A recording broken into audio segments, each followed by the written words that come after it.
This is Radio Free Asia from Washington, D.C. The following program is in Uyghur.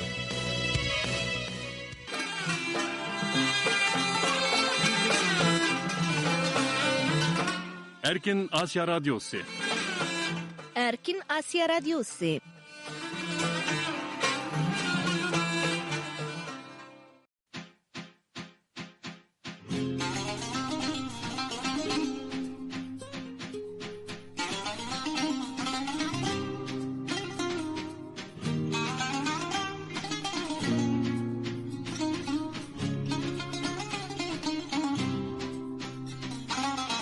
Assalamu alaykum, hörmətli radio dinləyicilər. Anlatışımızға xoş gəldiniz. Anlayatqanlar Erkin Asiya Radiosu'nun 1 saatlik Uyghurca anlatışı. Amerika'nın paytaxtı Washington'dan anlatış beriyatımız. Bugün 10. ayının 30. günü, çarşamba. Ben bugünkü program riyasatçısı Nur İman. Hörmətli radio dinləyicilər, bugünkü 1 saatlik anlatışımızı tövəndikidək orunlaşdırdıq. Aldı bilan gündəlik qısqa xəbərlər proqramımız boyunca anlatış berimiz. Bu programımızda dünya vəziyyəti və şundaqla Uyğurlarga münasibətlik ən yeni uçurlardan sizlərni xəbərdar qılımız.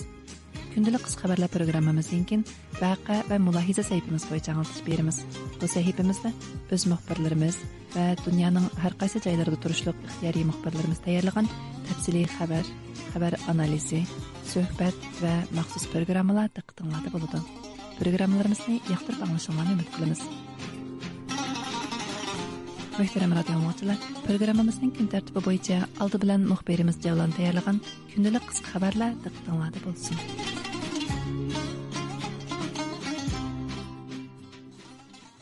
Amerika'nın 2024 yıl 11. ayının 5. günü ötküzüldüğün prezident saylimi arpısıda Xitay hakkerlarının prezident namzatları ve onlardan yakınlarına kalan tor hücumları köpeyip ketken.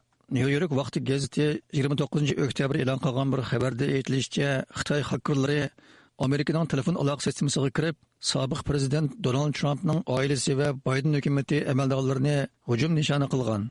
Amerika tashqi ishlar ministrligi amaldorlari Donald Trumpning o'g'li Eric Trump, Donald Trumpning kuyovli Jared Kushner qatorliqlar hamda Amerika Kengash palatasi ko'p sonliq partiya lideri Chuck Schumerni o'z ichiga olgan demokratlar asosli hujum nishoni bo'lgan. Wall Street Journal gazeti 6 oktyabr e'lon qilgan bir xabarda aytilishicha, Xitoyning Yantay Borni deb atalgan bir hakkerlar guruhi keng balvoq to'riga kirib, Amerika Federatsiya hukumatining maxfiyatlik sistemasidan uchur o'g'irlagan ekan.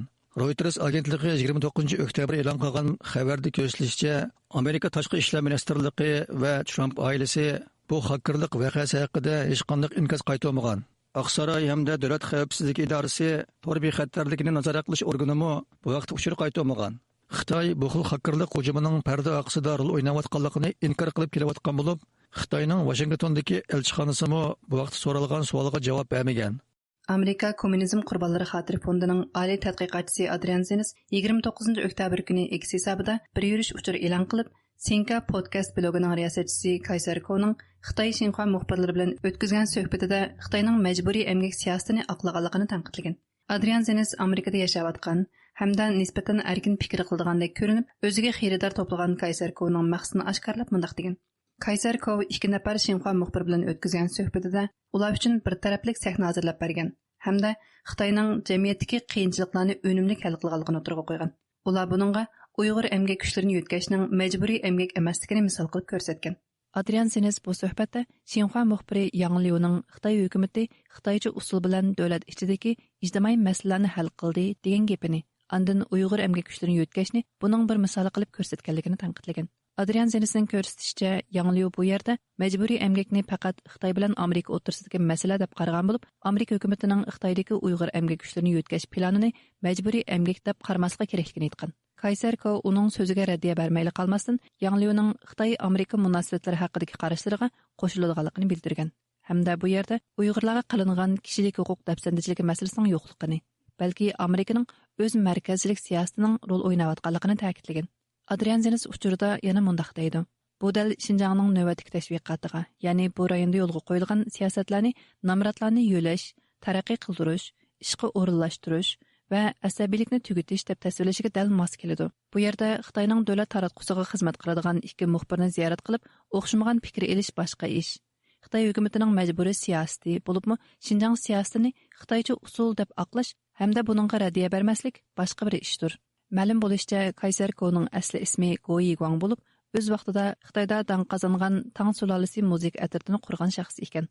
U hozir Xitoyning Baidu va Youku Tor'ning xalqaro aloqa ishlari mas'uli ekan. U qurgan Seneca podcast Xitoyning siyosiy, iqtisodiy va xalqaro munosabatlarga doir temalarda suhbat olib boradi ekan.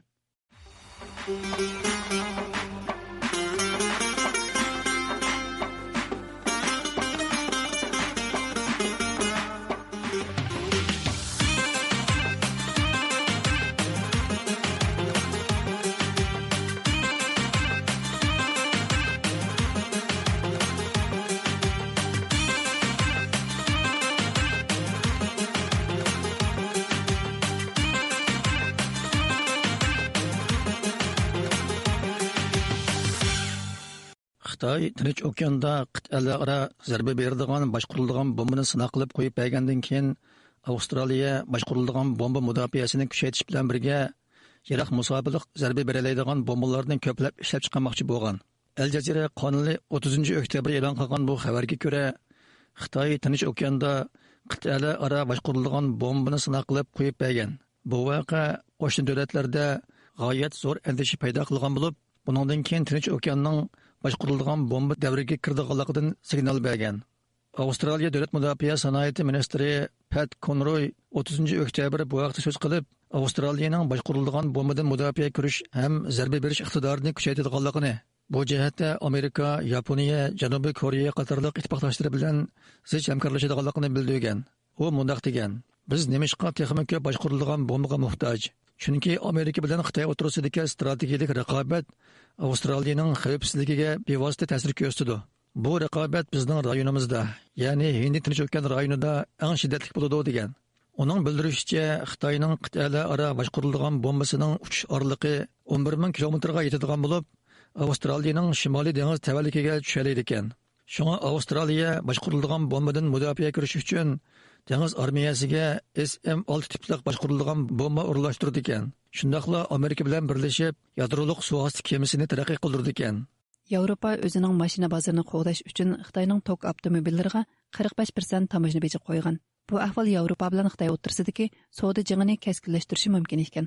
New-York vaqti gazetining 30 oktyabr e'lon qilgan xabariga qaraganda, 30 oktyabr kuni Yevropa rahbarlari Yevropa avtomobil bozorining taraqqiyotiga kafolatlik qilish, adil savdo muhiti yaratish uchun Xitoyning tok avtomobillaridan yuqori boj ilishda birlikka kelgan. Bu qaror Xitoyning davlat yordamiga erishgan Xitoy tok avtomobil shirkatlarining Yevropa bozorini adil bo'lmagan shaklda monopol qilishning oldini olishda muhim rol o'ynaydi ekan. Xabarda aytilishicha, Xitoyning tok avtomobillaridan elinadigan boj aslidagi 10% dan biroqla 45% ga o'stirilgan bo'lib, mushu o'lchamda 5 yil davom qiladi ekan. Bundaq bo'lganda Yevropa iste'molchilari Xitoyning avtomobillarini burunqidan yuqori bahoda sotilishga majbur bo'ladi ekan. Yevropa avtomobil sanoati savdo jamiyatining bildirishicha, Xitoyning tok avtomobillarining Yevropa bozorini egallash nisbati ilgari 3% dan 20% ga o'rlagan bo'lib, agar yuqori boj qo'ymaganda Yevropadagi avtomobil zavodlarida ishsizlik ko'payib ketadi ekan. Amerika bilan Kanada Xitoyning tok avtomobillaridan 100% boj olganligi uchun Xitoy shirkatlari Amerika bozoridan chekingan. Yevropa garchi Xitoyning tok avtomobillarini import qilishni butunlay cheklamagan bo'lsa-mu, yuqori boj qo'yish orqali Yevropa avtomobil sanoatini qo'g'damoqchi bo'lgan. Halbuki Germaniyadagi avtomobil shirkatlari Xitoyga nurg'un mablag' solgan bo'lib, Xitoyning o'ch ilishidan qo'rqib, Xitoyning tok avtomobildan yuqori boj olishga qarshi turgan va adil, erkin raqobatning muhimligini o'tirg'a qo'yishgan. Xitoyning avtomobil shirkatlari bo'lsa, hukumatga Yevropaning gaz mashinalaridan yuqori boj olish orqali qaytarma zarba berish taklifini bergan. Bir qism Xitoy shirkatlari, masalan, Beyadi, Yevropada yoki Yevropa erkin savdo rayoni ichidagi Turkiyada zavod qurish orqali Yevropaning yuqori bejiga taqobil turmoqchi bo'lgan. Xitoycha Tangritog' to'g'ri va Xinjiang gazetining 29 oktyabr chiqargan xabariga qaraganda, Uyg'ur avtonom rayonlik xalq qurultiyi doim komitetining mudiri Zumrat Ubul Urumchida O'rta Osiyo davlatlari parlament a'zolari muhokama sinapi a'zolarini kutib olganda Xitoyning qonun davlati ekanligini maqtagan. Kutib olish marosimida so'z qilgan Zumrat Ubul Xitoy bilan O'rta Osiyo davlatlari o'rtasidagi tarixiy do'stlikni ta'kidlash bilan birga Xitoy Kompartiyasi bosh sekretari Shi Jinpingning rahbarligida taraqqiy qilib gullanayotgan atalmish Xinjiangda kishilik huquqning qonun bilan kafolatga ega qilinganligini, O'rta Osiyo davlatlari bilan birlikda qonunchilik qurilishini ilgari surishni, shundaqla iqtisod, madaniyat sohalarida hamkorlashishni umid qiladiganligini bildirgan. Bu muhokama sınıfıga qatnaşqan Qozog'iston, Qirg'iziston, Tojikiston va O'zbekiston parlament a'zolari ayrim holda fikr bayon qilib, Xitoyning Xinjiang o'lkasi bilan har sohada hamkorlikni davomli kuchaytirish kerakligini bildirgan. Kuzatchilarning qarashicha, Xitoyning nomda eng huquqliq operativ va qonun chiqarish organi bo'lgan Xalq qurultayida vazifa o'tayotgan Zumrat Obulning bu yerda O'rta Osiyodan kelgan parlament a'zolariga Xitoyning qonun davlati ekanligini pash qilishi diqqat qo'zg'aydigan nuqta bo'lib, Xitoyning g'arb davlatlarida tanqidlanayotgan Xinjiang siyosatini qandaqdir Xinjiangni qonun bo'yicha idora qilish nomida sirtqa tashviq qilayotganligi ko'rinib turdi. Xitoy Shinhua to'rining xabarida ma'lum bo'lganidek, Uyg'ur avtonom rayonlik xalq qurultiyi 2024 yil 8 oyning 24 kuni chaqirgan 35 navbatlik mudirlar yig'inida Uyg'ur avtonom rayonlik xalq qurultiyi doimiy komitetining Amerika hukumatining Xinjiang haqidagi jazo tadbirlariga qat'iy qarshi turish temasidagi qaror loyihasi ma'qullangan edi. Siyosiy analizchi Ilshad Hasan Apandi bu vaqtda radiomizga qilgan so'zida avtonom rayonlik xalq qurultiyining hech qanday kuchi va ta'siri yo'q organ bo'lishiga qaramay, faqat davlat obrazi uchun tiklab qo'yilgan amaliyotda bo'lsa Xitoy kompartiyasiga xizmat qiladigan apparat ekanligini bildirgan edi. Hörmətli radio dinləyicilər, Amerikanın paytaxtı Washingtondan anlatıyotgan 1 saatlik Uyğurca anlatışımız davam qılıbatıdı. Əmdi vaqe və mülahizə səhifimiz boyunca anlatış berimiz. Bu səhifimizdə öz müxbirlərimiz və dünyanın hər qaysı joylarında turuşluq ixtiyari müxbirlərimiz tayyorlagan təfsili xəbər analizi, söhbət və məxsus proqramlar diqqətinizdə болады. Yaxşı dinləyirsizlər.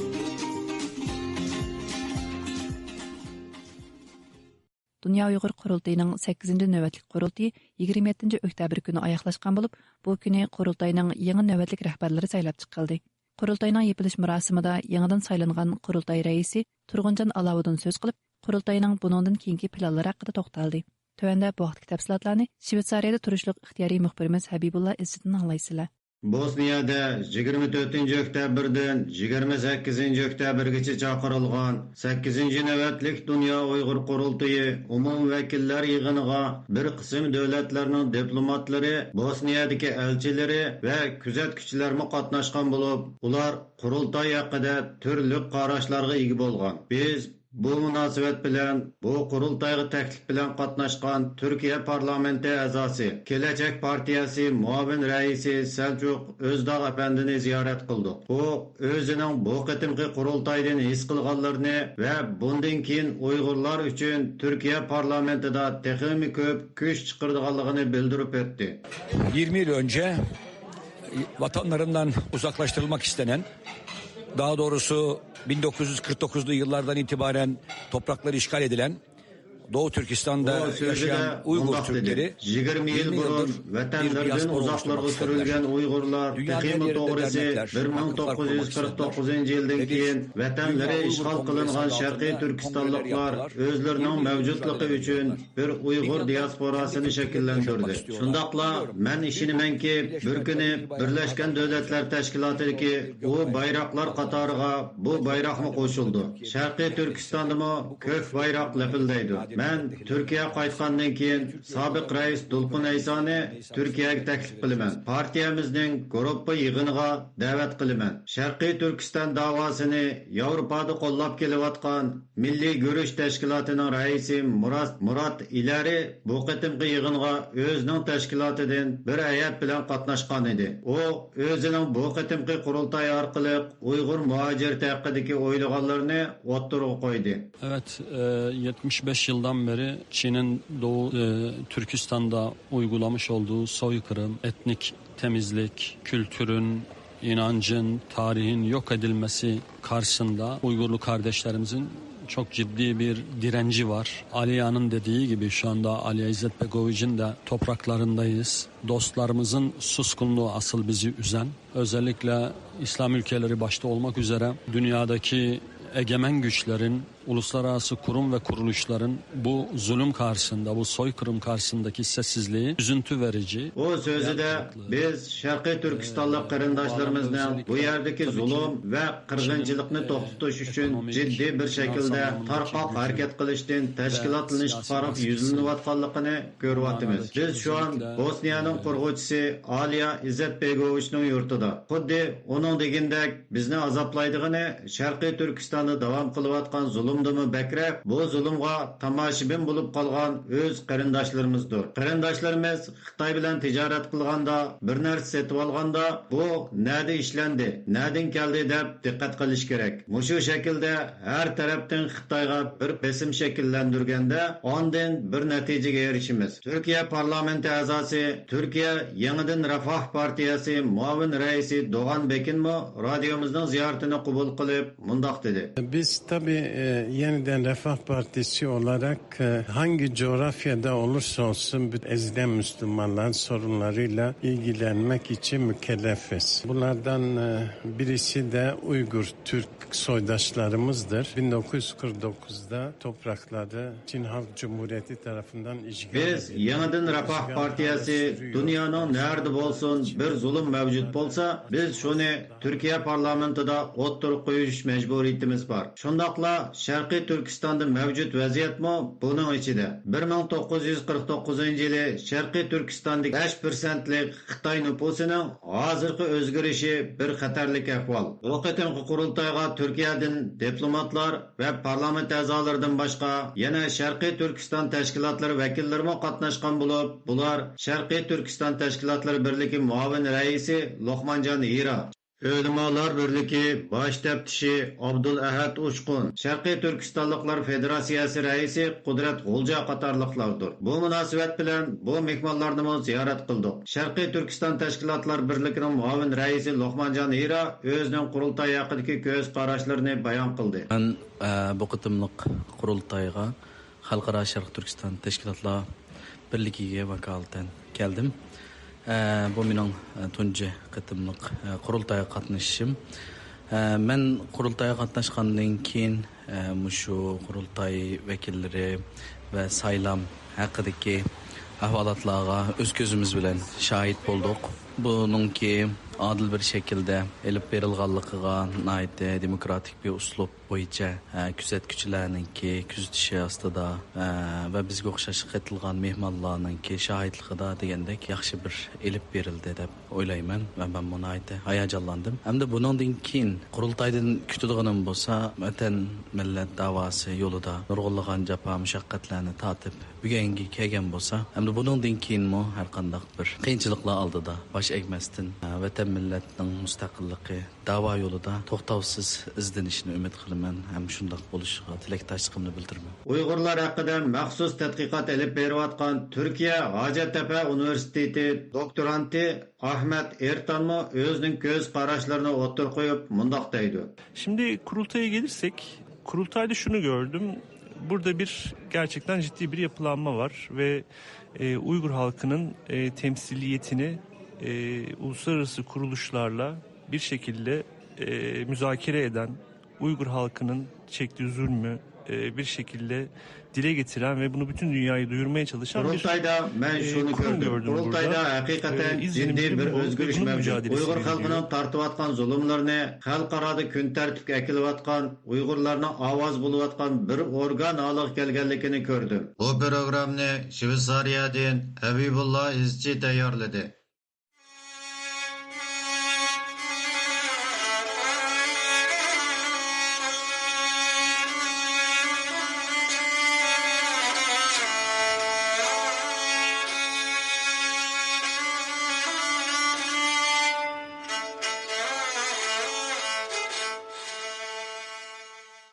Xitoyning Uyg'ur elida uzluksiz kuchayotgan Şinjanni madaniyat orqali oziqlantirish va Junxo millati o'rtaq gavdasi engini barpo qilishni maqsad qilgan siyosatlari Uyg'ur usul san'atining Şinjan usuliga aylantirilishida o'z ifodasini topmoqda.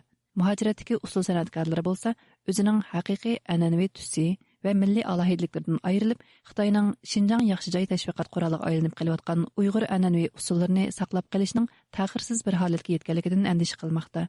Tövəndə müxbirimiz Gülçehraның bu vaqtda tayyorlagan programmasi diqqətinizdə bolsun. Növətdə Xitayning hökumət taratquları və tor supularida Uyğur usulini Şinjan usuli degan nom bilan təşviq qilish umumlashtirilmoqda. Tağırtaq tori yaqinda tarqatgan Şinjan usuli qachon və qayerda bo'lishidan qat'iy nazar manzari sizolaydi nomli xabarda 9 ayning 26 kundagi tashviqot yig'inida Gulnazar ismli bir Uyg'ur artist Şinjan usuli o'ynab mastanlarning qizg'in chaqiriqi olqishiga erishgan deyiladi. Bundan ilgari Xitoy Markaziy radio televiziya stansiyasining 2024-yillik chag'anliq san'at kechiligining Qashqa bo'limida Uyg'ur usuli Şinjan usuli deb e'lon qilingan. Buningda mazkur Şinjan usulining yangilik yaratish va taraqqiyot nomidagi xitoylashtirilgan variantini Dilraba Dilmurod ismli kino artisti sahnaga elib chiqqan edi. Cho'ng tipdagi tarixiy opera Zhangchendan boshlab yaqinqi 3 yil ichida Banchao, Manas va Sharqdan ko'tarilgan 5 yulduz nomli sahnalashtirilgan cho'ng tipdagi usulliq teatrlar birda Xitoy hukumatining Şinjanni madaniyat bilan oziqlantirish, usul san'ati orqali Junxo millati o'rtaq gavdasi engini namoyon qilishdagi ulgulik usul asarlari deb tashviq qilinmoqda. Holbuki mutaxassislarning o'rtaq qarashicha Xitoy tashviqot vositalari Şinjan usuli degan nom bilan o'tirga elib chiqayotgan bu usullarda Uyg'urcha usul asos qilingan bo'lsa-mu, ko'p xil millat usullarining harakat elementlari qo'shib etilgan va abjash usulga aylantirib etilgan. Shundaqla buningda Xitoy hukumatining Uyg'urlarga qaratgan madaniyat qirg'inchiligining yana bir tarbi aks etgan. Xitoy hukumati Uyg'ur usulini Şinjan usuli deb atashdan boshqa yana turlik tashviqot hujjatlarida Uyg'ur usulining variantlariga yangi ismlarni qo'yishga boshlaganligi ma'lum. Bu orqali Xitoy hukumatining har qaysi joylardagi yerlik Uyg'ur usullarining mohiyatda Uyg'ur an'anaviy usullarining bir qismi ekanligidek madaniyat bog'lanishi va tarixiy bir butunligini buzib tashlamoqchi bo'layotganligi haqida savollarni paydo qilmoqda. Amerikadagi Uyg'ur kasbiy usulchilardan Uyg'ur elidagi muqam ansamblining sobiq usulchisi Adolat Sabit xonim hozirmi kasbini tashlamagan bo'lib, Uyg'ur usulini muajiratdagi Uyg'urlar orasida umumlashtirib va saqlab qolish yo'llari ustida izlanib kelmoqda. U yaqinqi yillarda Uyg'urlar zich o'ltiraqlashgan Virginiyadagi g'amguzar ana Uyg'ur ona til maktabidagi Uyg'ur bolalarga usul darsi berayotgan bo'lib, Xitoy hukumatining Uyg'ur usullarini parchalab va o'zgartib yo'q qilish urinishini navbatdagi Uyg'ur irqiy qirg'inchiligining bir parchasi deb qaraydi. Uyg'ur usuli Uyg'ur xalqining an'anaviy usul shakli bo'lib, u faqat va faqat Uyg'ur millatiga tava.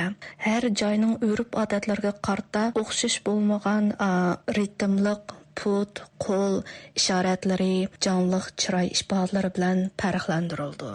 Uyg'ur usullari faqat ko'ngil echish bo'lib qolmasdan, balki Uyg'ur an'anaviy qimmatlarini uzoq tarixdan buyon saqlab kelish, ularni yangi avlodlarga o'tkazib berish va tashviq qilishda muhim rollarni o'ynab kelgan. Xalq usullaridan tortib, texnik klassik Uyg'ur usullaridan bo'lgan 12 muqom va mashrablargacha tarqalib borgan. Aziz Uyg'ur usullari faqat yurt nomi bilan atalib qalmay, balki shu yurtlarning xosliqlarini o'ziga ichiga elib, nurg'un bo'laklarga bo'linib kelgan. Ammo bu bir necha yil mobaynida vatan ichidan chiqqan ijtimoiy taratqularda Uyg'ur usullarining nom turlari yo'qolishga boshlagan. Bo'libmi Uyg'ur usullari Şinjan usuli yoki faqat va faqat yer joy nomi bilan atilib kelgan. Xuddi Turpan usuli, Xotan usuli deblam nayta oddiy nomlar bilan ishlanib kelgan bo'lsa, shu usul mazmunlarining barxan siri oddiyleşib, haqiqiy Uyg'ur usulining mazmunlari, harakatlari, ifodalanishi suslanib kelayotgan. Xitoy hukumatining Uyg'ur naqshi musiqalarini Uyg'ur elining tarixini yangidan sharhlash ehtiyoji uchun qo'llanayotganligini, buningdan xeyli vaqt ilgari Uyg'ur musiqa va madaniyat tadqiqoti bilan shug'ullanayotgan mutaxassislar o'tirg'i qo'yib kelayotgan edi.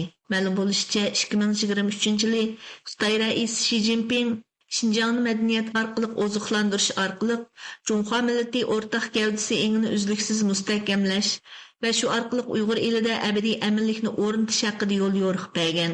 Shundan e'tiboran Xitoyning Xinjiangni madaniyat orqali oziqlantirish tadbirlari zo'r darajada kuchaygan. Bu bo'lsa, Uyg'ur usul san'atidagi o'zgarishlarda zo'r darajada o'z ifodasini topgan. Kuzatuvchilar yaqinda Uyg'ur madaniyatining bo'shiklaridan biri bo'lgan Qashqarda o'ynalgan ajdarho usulini buningga bir misol bo'la oladi deb qaraydi. Xitoy hukumati boshqarishidagi Qashqar viloyatlik taratquv markazi 25-oktyabr taratgan suratlik va sinli xabarlar qaraganda 2024-yillik tunji navbatlik ajdarho shir usuli musobaqasiga ajdarho ko'kda parvoz qilib, shirlar usulga tushib, Janubiy Xinjiangda jo'lalandi. Guangdong Xinjiang ittifoqlashib bir oila kishilardan bo'ldi deb mavzu qo'yilgan. Hamda 10-oyning 20-kuni Qashqar viloyatining Fayzovat noyasida o'tkazilgan. Faoliyatdagi suratlarda ko'rsatilishicha, asosan Uyg'ur va Xitoy yosh o'smirlar qizil va sariq ranglardagi Xitoy an'anaviy usul kiyimlarini kiyib musobaqaga tushgan. İlgari bu xil manzarlar Uyg'ur elining har qaysi yezi kentlaridagi doiralar majburiy yo'sinda o'rnashtirib kelgan Xitoy Chag'an bayramini tabriklash faoliyatlarida ko'zga cheliqib kelgan edi. Xitoy taratqullari Qashqar viloyatida o'tkazilgan bu qitimqi ajdarho shir usuli musobaqasini an'anaviy madaniyatga varislik qilish va uni taraqqiy qildirish deb atab qolmay, texmi muhimi Guangdong bilan Qashqarning madaniyat almashtirishni kuchaytirib, millatlar ittifoqligini ilgari suradi degan. Shundaqli bu hol nishonliq yordam nomida har qaysi viloyatlarni ko'tara olgan Xitoy o'lka va shaharlarining Xinjiangni madaniyat bilan oziqlantirish tadbirlarining ijro qilinishida aktiv rol olayotganligini ko'rsatib bergan. Uyg'ur elida yaqinqi yillarda boshlangan Xinjiang usulini o'rganish to'lqinida Uyg'ur eliga kelgan Xitoy ko'chmanlar yoki sayohatchilar Uyg'urlarning usullarini o'rganayotgan bo'lib, maydonda to'p-to'p bo'lishib bu xil abjash Xinjiang usuli o'ynashni odatga aylantirib olgan. Hatta Xitoyning ichkari o'lkalardagi shaharlardami atalmish Xinjiang usuli o'rganish kurslari ochilib, Uyg'urcha musiqalarga Xinjiang usuli o'ynash moda iqimga aylangan. Uyg'ur Abdunum rayonlik Serik Ömekning sobiq Serik Mayri Aygul Mehmet xonim hozirmi o'xshamagan madaniyat bayramlarida konsert qo'yish va haqiqiy Uyg'ur usullarini o'ynash orqali qizlarni tarbiyalab kelmoqda. Torontodagi Aygul Mehmet Uyg'urlarning o'ziga xos milliy an'anaviy usullarga varislik qilib va rivojlantirishdan mahrum qoldirilib, butunlay yot bo'lgan Xitoycha usullarni o'rganishga majbur bo'layotganligini, Xitoylarning bo'lsa Uyg'ur usullarini buzib o'ynash va har xil nom qo'yish orqali Xitoy madaniyatining bir qismiga aylantirishga urinayotganligini alayda eskartidi. Uyg'ur madaniyat san'atini himoya qilayotgan va uni saqlashga kuch chiqarayotgan bir san'atkor bo'lish sifatida Aygul Mehmet xonim bu vaqt so'z bo'lganda Uyg'ur an'anaviy usullarini aynan yusunda g'ayriy moddiy madaniyat sifatida saqlashning taxirsizligini o'tirg'i qo'ydi.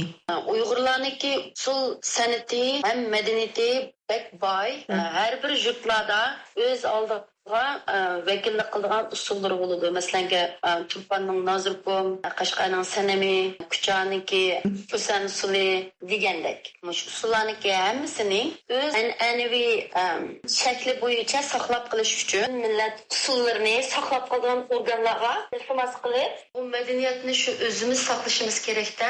Usullarimizni an'anasi bo'yicha bizning avlodlarimizga o'gitib, avlodlarimizga qoladigan narsada bu. Men ham vatandagi kishiliklarni o'qila yo'q deb o'ylayman u. Ammo biz chet eldagi sirtkilar bir buda qilishimiz kerak. Biz o'zimiz nima qila olamiz? Siz o'zingiz Uyg'ur turib. Uyg'ur elida usul o'ynashga majbur bo'layotgan Uyg'urlar Xitoy hukumatining irqiy qirg'inchilik jinoyatini yepishidagi Xinjiang yaxshi joy tashviqotining vositasiga aylantirilgan deb qaralayotganligi ma'lum.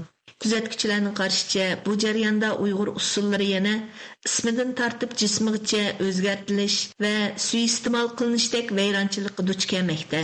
Kuzatuvchilar Uyg'ur elida yamrayotgan Xinjiang usulining Xitoy hukumatining yaqinqi yillarda Junxo millati o'rtaq gavdasi ingini mustahkamlash va Xinjiangni madaniyat orqali oziqlantirish nomida ijro qilayotgan Xitoylashtirish siyosatining bir qismi ekanligini ilgari surgan edi. Gulchehra tayyorladi. Diqqat berganingizga rahmat.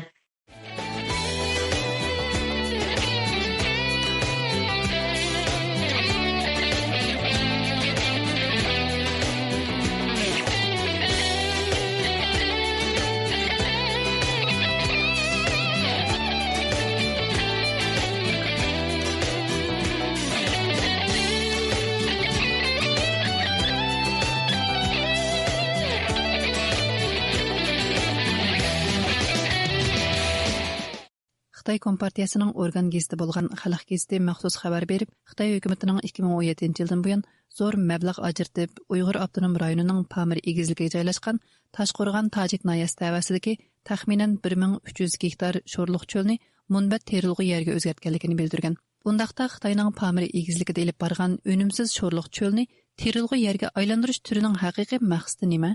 Bu Uyg'ur elining vaziyatiga, bo'lmi Uyg'urlarga qanday ta'sir ko'rsatadi? Tövəndə diqqətinizlə müxbirimiz Uyğurning bu vaqtda tayyorlagan programmasida bo'lsin. Mutaxassislar Xitoy hukumatining yangidan duch kelayotgan geosiyosiy qiyinchiliklarga taqobil turish, Xitoyning ochliq bexatarligiga kafolat qilish va Uyg'ur elini xitoylashtirish uchun bir qator jiddiy tadbirlarni olib berayotganligini ilgari surmoqda. Uyg'ur elidagi poyansiz sho'rliqlarni o'zlashtirib, terilg'i yerga yoki o'tloqqa aylantirish Xitoyning bu turdagi jiddiy urinishlarining biri bo'lmoqda ekan. Xitoy axboroti va taratqularda deyilishicha, navbatdagi geosiyosiy davolg'ishlar va favqulodda jiddiy vaziyat oldida Xitoy texmi ko'p energiya, yemaklik va ochliq bexatarligiga ehtiyojli ekan. Shu sababdan Xitoy hukumati mamlakat bo'yicha qanot yaydirayotgan sho'rliq tuproqlarni terilg'i yerga yoki o'tloqlarga aylantirish turini jiddiy holda Uyg'ur avtonom rayoniga kengaytirayotganligi ma'lum. Xitoy Kompartiyasining organ gazeti Xalq gazetining xabariga qaraganda, Xitoy hukumati 2017-yildan buyon zo'r mablag' ajratib, Uyg'ur avtonom rayonining Pamir egizligiga joylashgan Toshqo'rg'on Tojik noyasi tabasiga taxminan 1300 gektar sho'rliq cho'lni sun'iy o'tloq o'zgartgan. Xabarda bu turning Xitoyning ochliq va yam-xashaq bexatarligiga kafolat qilish qurilishidagi bosish xarakterlik muvaffaqiyat ekanligi ilgari surilgan. Amerikadagi siyosiy analizchi Gordon Chang Xitoyning Uyg'ur elida boshlatgan sho'rliqlarni terilg'i yerga yoki o'tloqqa aylantirish turi haqida o'z qarashlarini bayon qilib, mundaq dedi. China launched its saline soil reclamation project in what it calls the Xinjiang Uyghur Autonomous Region in 2017. The same year, it kicked into high gear. Xitoy hukumati 2017-yili Xinjiang Uyg'ur avtonom rayonida yangicha bo'zyer o'zlashtirish turini, ya'ni sho'rliqlarni o'zgartirish turini yo'l qo'ydi. Bu Xitoy hukumatining Uyg'ur, Qozoq qatorliq Xitoy bo'lmagan yerlik musulmon turkiy xalqlarga qarta keng ko'lamda irqiy qirg'inchilik siyosati yurgizgan va uni nihoyat tezlashtirgan vaqtga to'g'ri keladi. Xitoyning bu turni dal shu vaqtda ilib berishi ularning muddaosi haqida bizga ma'lum yetkichi beradi. Xitoyning yangicha bo'zyer o'zlashtirish qurilishi Uyg'ur va Qozoq qatorliq yerlik millat kishilari kimligining barliq izlarini yo'qotish planining bir qismi sifatida aholilarni zamindan mahrum qilishdir. Bu amaliyotda irqiy qirg'inchilikdir. It is to deprive the inhabitants of their land as a part of its plan to eliminate all traces of Turkic identity. That's genocide. Türkiye Hacettepe Üniversitesi Tarih Fakültesining dotsenti ve Ankara'daki Uyghur Tadqiqot Institutining müdiri doktor Erkin Akrammo bu haqda o'z qarashlarini o'tirib qo'yib o'tdi. U Xitoyning geosiyosiy ehtiyoji, ochliq bexatarligiga kafolat qilish plani va Uyg'ur eliga ichki Xitoydan ko'chma nüfus yo'tkab xitoylashtirish strategiyasi qatorliq siyosiy sabablar tufayli Uyg'ur elida poyansiz sho'rliqlarni o'zgartib, terilg'i yerga yoki o'tloqqa aylantirish turini yo'l qo'yganligini ilgari surdi. Şərq Türkistanның coğrafiyası və iqlimi neçə milyon yılın özgürüşü ilə bugünkü müşalığı gəldi. Şunun bu coğrafiyanın ki həm çöllüklər var, taşlıq yerlər var, yaşalaydigan yeşillik yerlər var. Amma hazır Xitay yüksəlgəndən keyin düşmanımı köpəyiyodu və bolubmu Amerikadakı devlet ilə bir məsələ çıxıb qalğan çağda şu açlıq məsələsi çataq boludu deb oylağaşqa Xitayning hamma yerində açlıqni ko'plab ishlab chiqarish va uni saqlash degandek bir siyosatni Xi Jinping qo'yib kelgan. Ikkinchisi Sharq Turkistonning shu jo'rafiya holini, iqlim holini o'zgartirib bo'libmi? Bu toshliq yerlarni, cho'llik yerlarni o'zgartirib, ochliq teraydigan to'proqqa aylantirishga tirishyapti. Bu yalğızla bu açlıq yetməzlikdə emas, misal jang chiqib qolganda. Bu Xitoy nüfusunu Sharq Turkistonga yo'tkashning kimi niyati bormidi. Üçüncüsü bo'lsa, bu Sharq Turkistonni jonlantirib, gullantirib qila olgan taqdirda bu Janubiy Osiyo va O'rta Osiyo rayonnama o'ziga jalb qila oladigan bir yerga aylantirmoqchi Sharq Turkistonni. Shundaqla geopolitik jihatdami bu rayonlarga bir kontrol qila oladigan, boshqara oladigan, yetaklaydigan bunda bir kuchga ega bo'lishninki maqsadimi bor deb o'ylayman. Mazkur xabarda yana Bingtuan qarmog'idagi Tarim universitetining professori Shilinchaoning so'zlari naql keltirilib mundaq deyilgan. Bu bosish yuqori egizlik rayonlaridagi mol chorvalarning yem-xashakka bo'lgan ehtiyoji besimni azaytib, tabiiy o'tloqlarning asli kelishiga sharoit hazırlab berdi. Shundaqla davlatning ochliq bexatarligiga kapolat qilish uchun bosish xarakterlik muvaffaqiyat yaratib berdi. Halbuki Uyg'ur kishilik huquq qurilishining tadqiqotchisi Dr. Henrik Shajaski Xitoyning Uyg'ur elida yo'l qo'ygan bu alohida turning Xitoyning ochliq bexatarligi uchun bakmi muhimligini, ammo buning Uyg'ur va Qozoq qatorliq yerli xalqlarga terilg'u yer ham tabiiy o'tloqlardan mahrum qilishdek ig'ir oqibatlarni elib kelganligini eskartib o'tdi. So I think that what we see here of that China's a huge country with a large population, but it doesn't have a great deal of productive agricultural land, particularly. Xitoy nüfusu nəhayət köp bolğan bir dövlət. Amma Xitoyning bunchalik köp aholini ochliq qilib ta'minlaydigan dehqonchilik yerlari yo'q. Shunga Xitoyda ochliq import qilish ularning yemaklik bexatarligining muhim qismini tashkil qildi. Geosiyosiy vaziyatning o'tkirilishiga ergishib, Xitoy hukumati yemaklik bexatarligi, ya'ni ochliq bexatarligiga kafolat qilish uchun chet el bozoriga ozroq tayinishni o'ylashyapti. Bununla albatta klimat o'zgarishimi ta'sir ko'rsatadi. Xitoyda o'tirg'i chiqayotgan kalkun va qurg'oqchilikmi albatta Xitoyda yemaklik bexatarligiga ta'sir qilayotgan omillardir. Ya'ni bularning hammasi Xitoyda ochliq ishlab chiqarish miqdoriga ta'sir ko'rsatadi. Xitoy yo'l qo'ygan sho'rliq tuproqlarni terib o'stagil bo'lgan terilg'iyaga yoki o'tloq aylantirishlari Xitoyning ochliq bexatarligi uchun bek muhim. Shuning bilan bir vaqtda bu Xitoy ko'chmanlarining ko'payishiga sababchi bo'ladi. Uyg'ur qatorliq yerli xalqlarning hayotlik manbasini tarayib etadi. Bo'libmi bu yerlik chorvachilar uchun texnik xatarlik ahvol. Xitoy hukumati yo'l qo'ygan bu tur amaliyotda chorvachilarning tabiiy o'tloq ehtiyojiga va hayotlik manbasiga og'ir ziyon yetkazdi. Albatta, bu vaqtda Xitoyning burmalangan tashviqotlari ko'p, lekin bu to'g'ri emas. The movement into those spaces damages those livelihoods, and I'm sure the propaganda says that it is all beneficial for those people who have been removed from their livelihoods.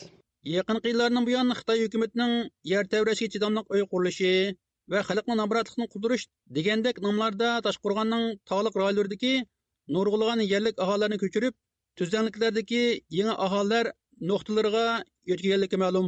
Xalq gazetining bu vaqtdagi xabarida Xitoy Yezilik universitetining professori Wang Guangjuning maqolasini naql keltirilib mundaq deyilgan. Xitoyda taxminan 36 million 700 ming gektar sho'rliq yer bor bo'lib, buning ichida 12 million 300 ming gektar yerni o'zgartib dehqonchilik ilib berish mumkinchiligi bor. 6 million 670 ming gektar yerni terilg'u yerga aylantirg'ili bo'ldi. Sho'rliq yerlarni o'zlashtirish orqali ochliq ishlab chiqarishni ilgari surib, davlatning yemaklik bexatarligiga texnik kafolat qilg'ili bo'ldi. Xinhua to'g'rining xabariga qaraganda 2023-yili Uyg'ur elidagi ochliq umumiy terilg'u ko'lami 42 million 372 ming mo'g'a yetib, Xitoydagi umumiy ochliq terilg'u ko'lamining 61%ni egallagan. 2023-yili Uyg'ur elining umumiy ochliq ishlab chiqarish miqdori 20 million tonnadan oshib, Xitoydagi ochliq eng ko'p ishlab chiqarilgan rayonlarning biriga aylangan.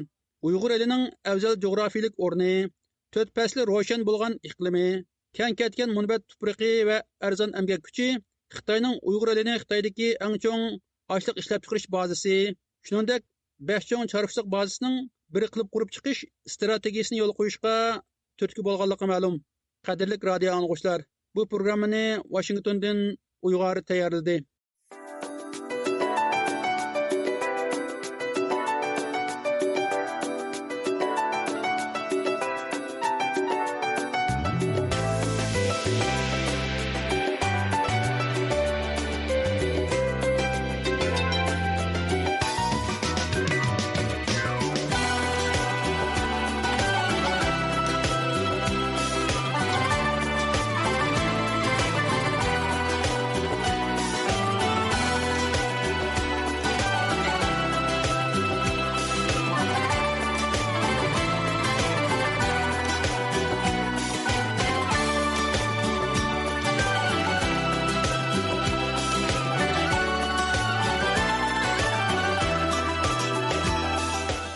Xitoy boshqurishidagi Xinjiang xabarlar torining yaqinqi xabariga qaraganda, Uyg'urlarning nüfusi 98%dan yuqori nisbatni egallaydigan Kelpin nahiyasida qo'y boqmachilik bo'yicha o'tkazilgan musobaqada 3 nafar Xitoy Uyg'urlarni boqmachilikqa tarbiyalaganligi uchun yuqori summa bilan mukofotlangan. Xabarning mazmuniga qaraganda, oilalar dehqonchilik kasbidan ayrilib, yillardan beri beqib kelgan qo'ylarni beqish uchun kasbiy yetaklangan.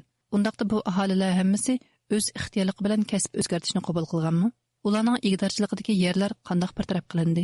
Tövəndə obzorchimiz Asiya Uyg'urning bu vaqtda yozgan Xitoy hukumatining yordamida Uyg'urlarning atalmış shafaatchisiga aylanayotgan Xitoylar nomli obzori diqqatinglarda bo'ladi. Askartish. Mazkur obzordagi qarashlar avtorning o'ziga tava bo'lib, radiomizga vakillik qilmaydi. Nima uchun Uyg'urlar 2024-yildimi yanada Xitoydagi eng nomrod xalq bo'lib qoldi? Xitoy davlatlik statistika idorasi yaqinda Xitoydagi 31 o'lkaning 2024-yilning oldingi 3 fasllik kishi beshiga to'g'ri keladigan kirim va chiqim ahvolini e'lon qildi. Halbuki atalmış Xinjiang Uyg'ur Avtonom rayonlik statistika idorasining to'r bekitida 2024-yilning oldingi 3 fasllik iqtisodiy ahvolga doir uchurlar oshkora e'lon qilinmagan. Bu haqdagi uchurlar Bingtonning hukumat organ to'r bekiti va Xitoy boshqurishidagi Xinjiang gazetining Anar bulut supsida e'lon qilingan. Undaqda Uyg'ur elining 2024-yilning oldingi 3 fasllik iqtisodiy ahvoli haqida qanday ma'lumotlar berilgan? Munosabatlik manbalardagi uchurlardan qaraganda, Uyg'ur elining o'tgan 3 fasldagi kishi beshiga to'g'ri keladigan o'tirchi kirimi 18811 yen bo'lgan. Buning ichida shahar bozor aholilarining kishi beshiga to'g'ri keladigan o'tirchi kirimi 32142 yuan bo'lib, yezi aholilarining kishi beshiga to'g'ri keladigan o'tirchi kirimi 6173 yuan bo'lganligi statistikalangan. Demak, Uyg'ur elidagi shahar aholilarining oldingi 3 fasldagi o'tirchi kirimi yezi aholilari o'tirchi kirimining 5 hassasidan ko'p bo'lgan. Halbuki, Uyg'ur elida shahar bozor bilan yezi aholilari orasidagi iqtisodiy farq nihoyat zo'raygan deyishga bo'ladi. Biz endi Uyg'ur elidagi shahar bozor va yezi aholilarining 2024-yilning oldingi 3 fasllik kishi beshiga to'g'ri keladigan chiqim ahvoliga qarab boqaylik. O'tgan 3 faslda doimiy turishliq shahar aholilarining kishi beshiga to'g'ri keladigan o'tirchi chiqimi 23073 yuan. Yezi aholilarining kishi beshiga to'g'ri keladigan o'tirchi chiqimi 10551 yuan bo'lgan. Ya'ni shahar bozor aholilarining o'tgan 3 fasldagi kishi beshiga to'g'ri keladigan o'tirchi chiqimi yezi aholilariga solishtirganda 2 asrdan ko'proq bo'lgan. Uyg'ur elidagi yezi aholilari bilan shahar bozor aholilarining yuqorqi 3 fasllik kirim-chiqim statistikasidan shuni ko'ra olamizki, yezi aholilarining o'tgan 3 fasllik kishi beshiga to'g'ri keladigan iqtisodiy ahvolda ularning chiqimi kirimidan xidala yuqori bo'lgan.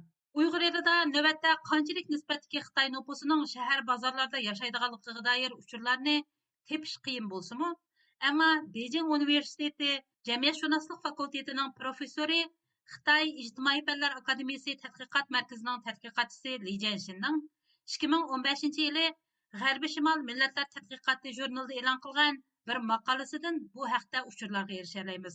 Li Jianshinning Xinjiangdagi asosliq millatlarning nufusi, hozirgi ahvoli va o'zgarish aloyidligi nomli bu dokladida Uyg'ur elidagi Xitoy nufusining 70%dan ko'progining shahar bozorlarda yashaydiganligi, Uyg'urlar nufusining shahar bozorlardagi nisbati taxminan 20% atrofida ekanligi bayon qilingan. Ya'ni Uyg'urlar nufusining 80%dan ko'progi yuqorqi 6173 yuan kirimi bilan 10551 yuan chiqim qilgan yezi nufusiga mansubdir. Undaqda Uyg'urlarning mutlaq ko'p qism nufusining tuvan kirimlik bo'lishi bir tasodifiy ahvolmi yoki izchil davomlashayotgan ahvolmi?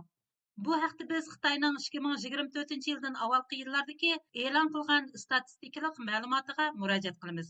Xitoy boshqurishidagi Tangirtaq to'ri va Xinjiang gazeti qatorliqlarning 2023-yili 27-oktyabr e'lon qilgan xabarda 2023-yilning oldingi 3 fasllik shahar bozor aholilarining kishi beshiga to'g'ri keladigan o'tirchi kirimi 30434 yuan bo'lgan bo'lib, oldingi yildagidan 5% oshganligi.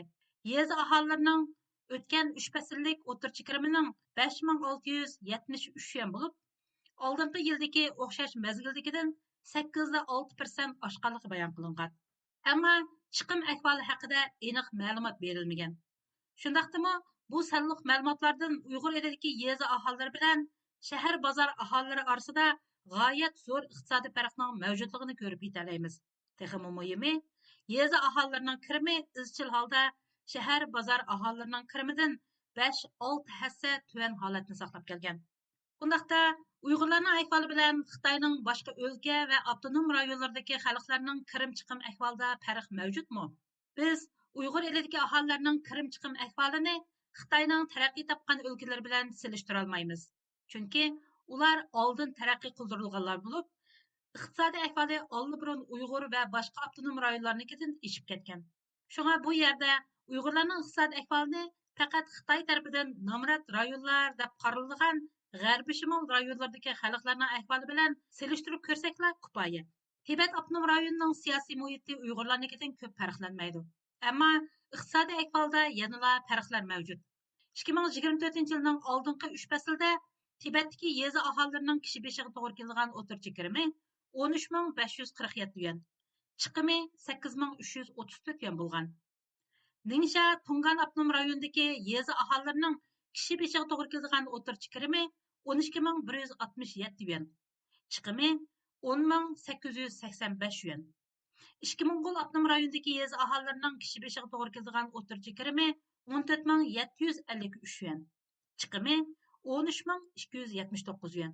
Guangxi Zhuangzhou avtonom rayonidagi yeza aholilarining kishi beshiga to'g'ri kelgan o'tirchi kirimi 14.391 yuan bo'lib, chiqimi 11.790 yuan bo'lgan. Xitoyning G'arbiy shimol rayoniga joylashgan 4 avtonom rayondagi yeza aholilarining 2024-yilning oldingi 3 fasllik kishi beshiga to'g'ri kelgan o'tirchi kirim va chiqim qimmatini Uyg'ur elidagi yeza aholilarining o'xshash mazgildagi kirim va chiqim ahvoli bilan silishtirib ko'radigan bo'lsak, Uyg'urlarning kirimining eng tuvan, chiqimining kirimiga silishtirganda eng yuqori nisbatni egallaganligini ko'ramiz. Demak, buningdan Uyg'urlarning Xitoydagi atalmish 5 avtonom rayon xalqlari ichidagi eng nomrod xalq ekanligini ko'rib olgan bo'ldi. Bu yana Uyg'urlarning Xitoydagi 56 millat ichida iqtisodiy ahvolining kaynidan sanaganda birinchi o'rinda, ya'ni eng nomrod ahvolda ekanligini isbotlab turibdi. Chunki Uyg'ur avtonom rayonidan boshqa Xitoydagi 4 avtonom rayonmi Xitoy bo'yicha eng nomrod rayonlar hisoblanadi. Bu haqiqatan kishini ichintiradigan bir ahvol. Biz Uyg'ur elining noposi oz, zamini keng va g'oyat zo'r miqdordagi tabiiy boyliqlarga ega ekanligini bilamiz. Lekin bu boyliqlar 1949-yildan buyon Xitoy hukumati tomonidan izchil talon-taroj qilinib kelmoqda. Xitoy garchi butkul dunyoga o'zining Uyg'urlarni nomrodlikdan qutuldirish uchun qanchalik ko'p kuch va iqtisod ajratayotganligini tashviq qilib kelayotgan bo'lsa-mu, lekin Uyg'ur elining asosliq yerlik aholisi bo'lgan Uyg'urlarning iqtisodiy ahvolida o'tgan 70 necha yilda hech qanday cho'ng o'zgarish bo'lgani yo'q. Xitoy hukumati yillardan buyon Uyg'urlarning nomrodlik ahvolini jo'grafiyalik muhit va diniy oshqunlikqa ortib, o'zining Uyg'urlar ustidagi qonliq jinoyatlarini yo'shirishga urinib keldi. Halbuki Xitoy bu xil tashviqot aldamchiligining bak uzunga davom qila olmaydiganligini yaxshi biladi. Bu vajidan Xitoy Uyg'urlar nupusi ko'p sonliqni egallaydigan Janubiy Uyg'ur eli bilan Xitoy nupusi ko'p nisbatni egallaydigan Shimoliy Uyg'ur elining iqtisodiy jihatdagi farqini qandoq yo'shirish ustida ko'p bosh qotirib keldi. Buning natijasida Xitoy Janubiy Uyg'ur eliga Xitoy nupusini ko'plab yo'tkab kelish, Janubiy Uyg'ur elidagi Uyg'ur nupusini yo'tkab ishga o'rlashtirish, lagerlarga qamash, kollektiv ko'chirish qatorliq turli tadbirlarni qo'llanib, Uyg'urlarning bu rayondagi nupus ustunligini azaytishning qo'yga tushdi. Shundaqla buni Uyg'urlarning nomrodlik masalasini xalqarodan yo'shirib qilishdagi unumli usul deb qarab keldik. Markaziy Washingtondagi Kommunizm qurbonlari xotira fondining tadqiqotchisi Adrian Zelz 2021-yili e'lon qilgan Uyg'urlarning nupus ustunligini yo'qotish, Beyjingning Janubiy Uyg'ur elining nupusini a'lolashtirish strategiyasi haqida izlanish nomli dokladida bu haqda bir qism ma'lumotlar berilgan edi. Adrian Zenzning mazkur dokladida 2040-yilga borganda Janubiy Uyg'ur elidagi Uyg'urlar nupusining 2.630 mingdan 4.530 minggacha ozayib ketadiganligi taxmin qilingan. Shu narsa aniqki, Xitoy hukumati faqat Janubiy Uyg'ur elidagi Uyg'urlar nupusini azaytib, Xitoy nupusini ko'paytgandala, ondan Uyg'urlarning nomrodlik masalasini xalqarodan epchilik bilan yo'shirib qola oladiganligini his qilib yetgan. Chunki Janubiy Uyg'ur elining yezi qishloqlariga o'rnashgan Xitoy aholilarining kirimi tabiiy holda Uyg'urlarnikidan yuqori bo'lib keldi. Bundaq ahvolda Janubiy Uyg'ur elidagi Uyg'urlar nupusi butunlay tarqoqlashtirilmagan ahvoldami? Ya'ni son jihatda Xitoy nupusi bilan ko'p farqlanmaydigan nisbatni saqlab qolsalar, nomrodlikqa doir son sifirlarning statistikalik uchurlarda bak tuvan holatda o'tirg'i chiqib, kishilarning diqqatini tortishidan saqlana oladi. Darvaqa Xitoyning uzun mezgillik plani Uyg'urlarni bu xil usulda davomli nomrodlikda qoldirish, asosiy iqlimdan chetlashtirish, atalmış nomrodlikdan qutuldirish nomida boshqa rayonlarga, hatto Xitoy o'lkalariga uzluksiz yetkash, xuddi Nankay dokladidagi Xitoy tadqiqotchilari aytgandek, Uyg'urlarni har yerlarga qumdak chechib, Xitoy millatining gavdasiga singdirib etish va eritib tashlashdir. Shunga butkul dunyo, bo'libmi erkinlik va demokratiyani tub prinsip qilgan hur dunyo tarixda parlaq sahifa yaratib, insoniyat madaniyatining gullanishi uchun o'chmas ulush qo'shgan Uyg'urlardek bir xalqning mustabid bir kuchning tahdidi ostida yo'qolib ketishiga qarab turmasligi kerak. Chunki Xitoyning Uyg'urlarga yurgizayotgan erkiy qirg'inchiligi va yuqori besimlik tahdidi amaliyotda yer yuzidagi ma'lum bir xalqqa yoki ijtimoiy to'pliqqa emas, balki butkul insoniyatga paydo qilayotgan tahdiddir.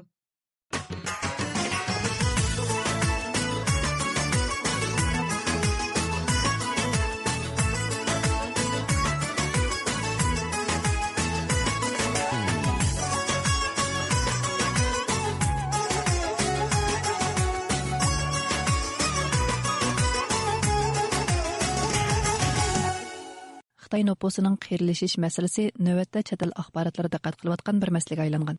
Yaqinda Germaniyada nashrdan chiqadigan Aynak jurnali bu vaqtda bir maqola e'lon qilib, Xitoy hukumatining navbatda fuqarolarga hadab to'y qilish va bola tug'ishni tashabbus qilishning sabablari va hamda nupus qiyrish masalasining Xitoyga elib keladigan oqibatlarini muloyiza qilgan. Tövəndə bu vaqtki ma'lumotlarni Germaniyadagi ixtiyoriy muxbirimiz Akramdan anglaysizlar.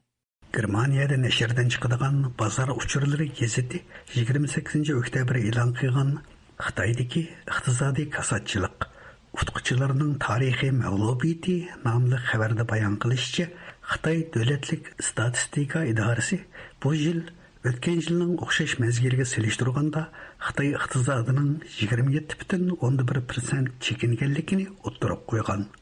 Davlat ichidagi stimul saviyasining cho'kishi, mal bahosining tuvallishi, yoshlarning ishsizlik nisbatining o'rlishi, uy mulk krizisi qatorliq bir yurish masalalar Xitoyga og'ir bosh og'riqi elib kelmoqda ekan.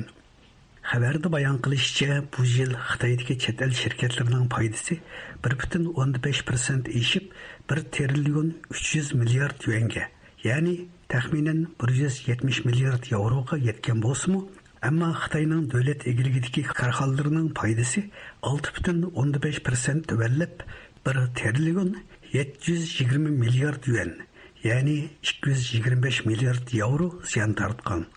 Xitoydagi paychiqlarning foydasi 4,9% tuvallab ziyon 3 trillion 900 milliard yuanga.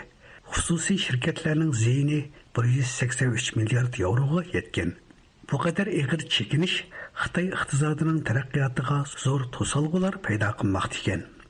Mushundaq bir mezgilda Xitoy hokimiyati bola tepish va to'y qilish madaniyati deydigan yangi bir siyosatni yo'lga qo'yishni planlagan.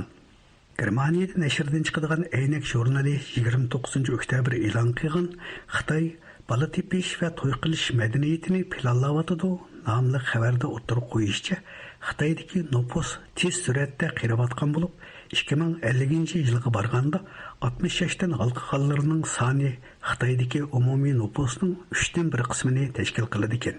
Ya'ni 500 million odam qaraydi ekan. Bu xil besimga qarshi Xitoy Kompartiyasi Markaziy komiteti yaqinda ota-onalarni farzand tepishga rag'batlantirish uchun tug'ut, tarbiyalash va ma'rif chiqimlarini tuvallatish, bojda e'tibor berish, yoshlarga uchrashuv supullari hozirlab berish qatorliqlarni o'z ichiga olgan bola tepish va to'y qilish madaniyatini yo'lga qo'ydiganligini jakarlagan. Biroq buning uchun qanchalik iqtisod ajratadiganligi, qachondan boshlab yo'lga qo'ydiganligi, qanday amalga oshirdiganligi haqida ma'lumotlar bermagan.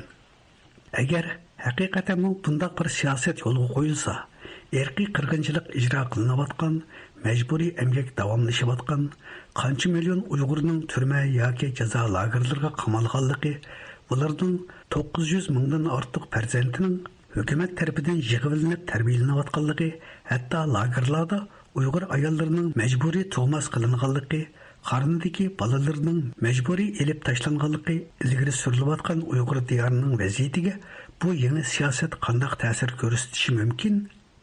Parasatlik ajdodlarimizningki o'rni kim qo'llasa o'zi tushar deydigan bir hikmatli so'zi bor. Germaniyadagi vaziyat analisti G'ayir Qurbon apandining ilgari surishicha, Xitoy hokimiyati uzun yillardan buyon Uyg'urlarga qarata naslini quritish siyosati yurgizish bilan birga o'z xalqiga bir farzandlik bo'lish siyosatini yo'lga qo'yib, amdilikda o'zi qo'lgan o'rga o'zi yiqilgan. Almasaqdan boshlab Uyg'ur millatining naslini quritib o'tishni ko'ngliga pukkan Xitoy hokimiyati 2017 yildan buyon buni bir misli ko'rilmagan irqiy qirg'inchilik shaklida davom qilayotgan bo'lsa, mana amdilikda o'zininki uzun mezgillardan buyon ijro qilayotgan to'limi rayimsiz va xato planli to'g'ri siyosatninki urushiga o'zimi tushib, Xitoy noposi shiddat bilan tövallayotgan, nopos qirayotgan va shundaqla Xitoy hokimiyatiningki zavolliqqa tutishi boshlanayotgan bir vaziyat shakllanmoqda. Uning qarashicha, Xitoyning navbatda yo'l qo'ymoqchi bo'lgan bola tepish va to'y qilish madaniyati Uyg'urlarga hech qanday ijobiy natija ato qilmaydi ekan. Xitoy hokimiyatiningki bu siyosatlari o'zi irqiy qirg'inchilik yurgizayotgan Uyg'ur millatiga hech qanday foyda ekanmaydi va shundaqla o'ziga foyda ekilishi natayin, chunki Yaponiya, Koreya va hattoki Rossiya va shundaqla G'arbiy Yevropa davlatlaridami o'xshash noposniki ozlishi maydonga chiqqan davlatlarda mushuninga o'xshash tadbirlar texmi yuqori bir maliyat va sijillik bilan ijro qilingan bo'lsa-mu, lekin g'alaba qozonolmagan Xitoyga ahvolga qaraydigan bo'lsak, bu yerda mayli inson haqlari, mayli axloqiy ko'z qarashlarniki qadr-qimmati yo'qolgan bir jamiyatda kichikgina pul va kichikgina manfaat bilan Xitoy noposiniki yana bir qitim ko'tarilishni qo'lga keltirish to'limi reallikdan yiroq. Mana bu Xitoy hokimiyatiniki o'zi qo'llagan o'rga o'zi tushib, o'zininki hokimiyatiniki zavolliqqa yutishib boshlaganligidan aniq alomati. Norvegiyadagi vaziyat analisti Baxtiyor Umarning qarashicha, Xitoyning bu yangi siyosatining turkumlagan Uyg'ur ayollari va erlari majburiy tug'mas qilib etilgan Sharqiy Turkiston bilan ancha aloqasi yo'q ekan. Lagerga kirib chiqqan yoki jamiyatdagi nurg'un ayollar tug'maslik choralar ko'ringan, boliyat qo'llarini avatgan, tug'maslik uzuklar selingan, erlarga har xil dori berib, erlarniki tug'ish iqtidori cheklangan bundaq bir sharoit Sharqiy Turkistonda oxirgi 7-8 yilda uzluksiz davomlashyotdi. Shuningga bu Xitoyning siyosatining Uyg'ur jamiyati bilan hech qanday aloqasi yo'q deyishgan bo'ldi. Biroq uning eskartishicha, bu siyosat Sharqiy Turkistonda boshqacha ijro qilinib, bargan sira avjilayotgan Xitoy erlari bilan Uyg'ur ayollarini majburiy to'y qildirishning bir xil qonuniy quroliga aylanib qolishi mumkin ekan. Hozir Sharqiy Turkistondagi Xitoy har xil shaklda iqtisodiy manfaat, ya'ni siyosiy manfaatlarni berish orqali Uyg'ur qizlarini Xitoylarga tanishtiradigan mushundaq uslular haddidan ziyoda avjib ketgan. Ya'ni Xitoyning siyosati tufaylidan majburiy to'y qo'g'izish avjiga chiqqanligi uchun bu qizlar ko'p sonligi majburiy Xitoylarga tegishga majbur. Agar bu tanlangan qizlar Xitoyga tegmagan taqdirda uningki ota-onasini emas, hatto 3 avlodgacha jazolaydigan ahvollar, lagerga solaydigan ahvollar bo'lganligi uchun Uyg'ur jamiyati nihoyat ichinishli bir ahvolda qolgan. Xitoyning bu siyosati o'zining qonuniga o'xshash, faqatla to'rda, dattada bor narsa bo'lsa-mu, Uyg'ur jamiyatida faqat Xitoyning foydasi uchun ishlaydigan tadbir yoki qonun deb qarash qilindi. Xitoy bola tepish va to'y qilish madaniyatini planlayotdi nomli xabarda bayon qilishicha, yaqinqi mezgillardan buyon Xitoy iqtisodining cho'kishi bilan cho'ng shaharlarda bola beqishning tannarxi eshib ketgan. Uning ustiga Xitoy iqtisodining istiqboli bargan sari qorong'ilashayotgan bo'lg'achqa, Xitoylarning to'y qilib, farzand ko'rib, xotirjamlik ishida yashashga bo'lgan ishonchi barbod bo'lgan. Xitoy hokimiyati bala tepish va to'y qilish madaniyatini mana shunday ig'ir krizis ostida o'ylab topgan. Qadrli radio anglag'uchilar, Xitoyning yangidan bala tepish va to'y qilish madaniyatini tashabbus qilayotganligiga doir ma'lum